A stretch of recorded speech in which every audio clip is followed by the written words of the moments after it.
I'll never forget the sound of that knock. Not just an ordinary, casual tap, but a furious pounding that rattled my front door like someone was ready to kick it down.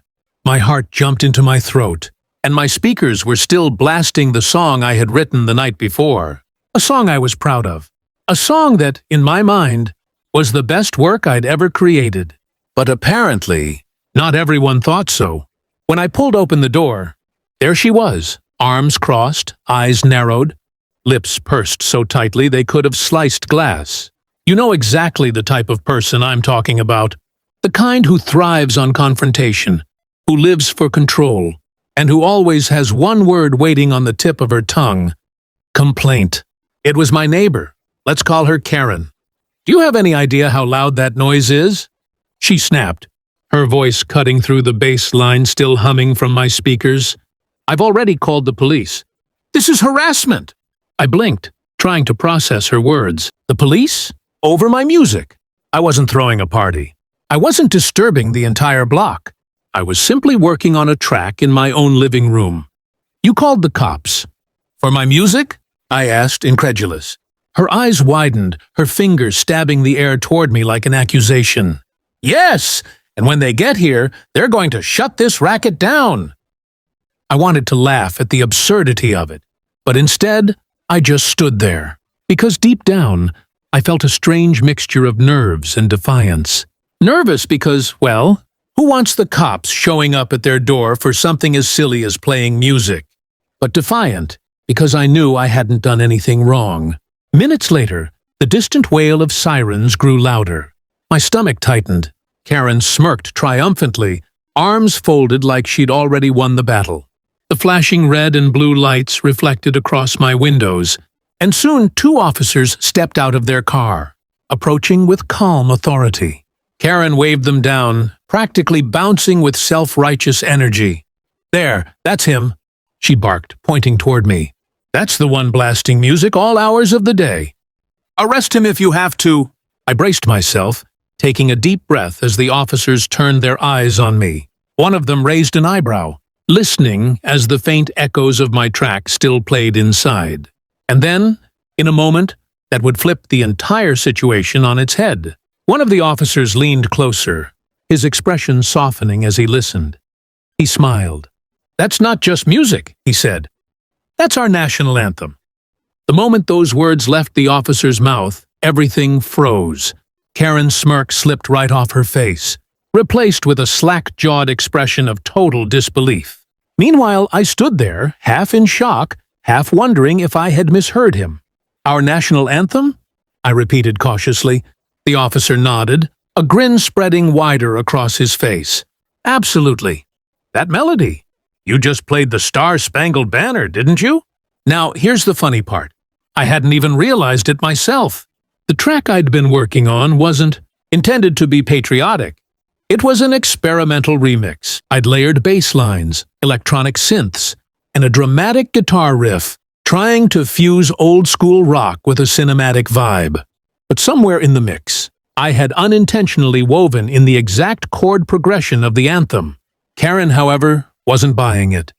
Are you serious right now? She snapped at the officer. You're telling me that noise he was blaring is… What? Some kind of patriotic hymn? Give me a break. The second officer tilted his head, listening carefully as the track looped again from inside. His face lit up and he chuckled. Ma'am, I don't know what kind of speakers he's using, but I can tell you one thing. This is a remix of the national anthem. And honestly, it's pretty good. I couldn't help but smile. For the first time since the whole ordeal started, the tension in my chest loosened. The officers weren't here to scold me. In fact, they looked impressed. Karen's voice rose an octave, frustration bubbling in every syllable. This is ridiculous. You can't just let him make all this noise because he claims it's patriotic. But the officer shook his head. We're not here to shut down someone celebrating the anthem, ma'am. Last I checked, this country stands for freedom. And music's a part of that. Her jaw dropped. She looked from me to them, as if she had stumbled into an alternate reality where her authority no longer mattered. And for once, she was powerless. The officer then turned back to me. Mind if I step inside for a moment? I'd like to hear the full track. I blinked, stunned. The police? Here to listen to my music? It was surreal. But I nodded and held the door open, motioning them in. Karen, meanwhile, sputtered on the sidewalk, her face turning red as the flashing lights danced across her fury. Inside, the bass line reverberated through the room, and I hit play from the beginning. The officers leaned in, listening intently. One of them even started tapping his foot. Karen had tried to ruin my night. Instead, it seemed like she'd accidentally set me up for something much bigger. The room felt surreal. 2 uniformed officers standing in my living room, nodding along to the beat of my track, while Karen fumed outside like a storm cloud about to burst. I could see her pacing on the sidewalk through the window, her arms flailing as she tried to convince herself she was still in control. Meanwhile, inside, the energy was the complete opposite. "Man," one officer said, shaking his head in amazement, "this is wild. I've never heard the anthem played like this before. It's got soul." The other officer chuckled, tapping his fingers on his belt like he was drumming along. "You've got talent, kid. If you put this online, it could blow up." I couldn't believe it. Just 10 minutes earlier, I thought I was about to be cited or fined for disturbing the peace. Now, I was basically getting a private review session from the cops themselves. Karen must have noticed this turn of events, because suddenly, she stormed back up the driveway, shouting through the open door. "This is completely unacceptable. You can't just stand around enjoying it. Do your jobs. Shut this down." One of the officers turned toward her with a calm, firm expression. "Ma'am, with all due respect, there's nothing illegal about playing music in your own home, especially when that music happens to be a rendition of our anthem." She threw up her hands. "Oh, come on! That's not the anthem! That's some twisted remix designed to shake my walls apart." The officer smirked. "If that's the case, then call me crazy, because I like it." I had to bite back a laugh. For once, Karen's endless tirade wasn't intimidating anyone. It was just noise. The officer closest to me gave a little nod. "Do me a favor. Crank it up." I hesitated, glancing at Karen, whose face was practically glowing red now.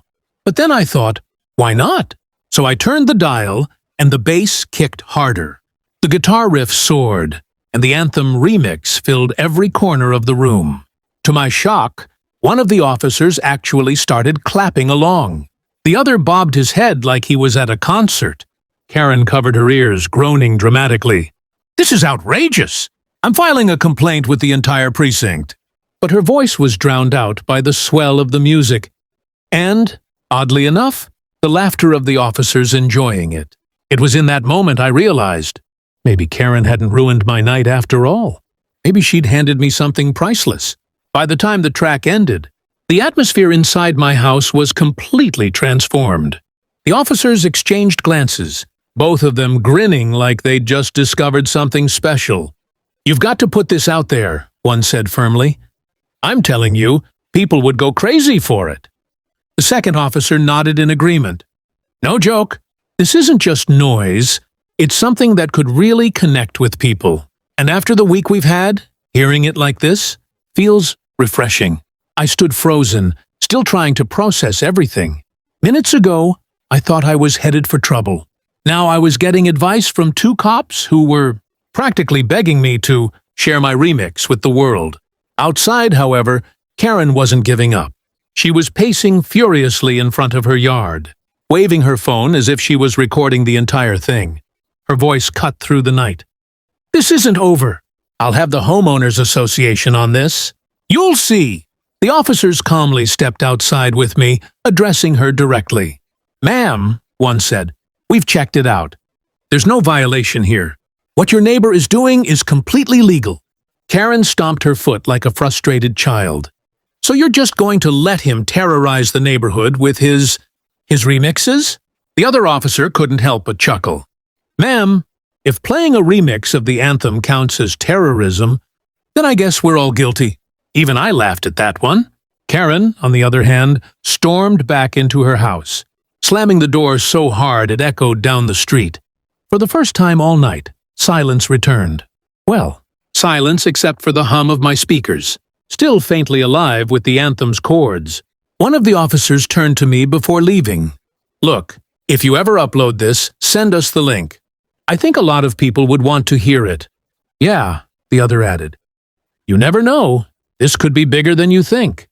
They gave me a quick nod and headed back to their car, leaving me standing in the glow of their fading lights. I went back inside, sat down at my desk and stared at my computer screen. My remix had started as nothing more than a passion project, something to play around with late at night. But now it felt like it had a purpose. Thanks to Karen's call, what was once just noise in her ears had suddenly turned into something powerful. And in that moment, I realized the truth. Sometimes, the complaints that try to silence you are the very sparks that can make your voice heard. If you enjoyed this wild ride with Karen and the cops, hit that subscribe button for more of these crazy real-life moments. Also, drop a like if you think Karen had it coming. And let me know in the comments, what would you have done if you were in my shoes?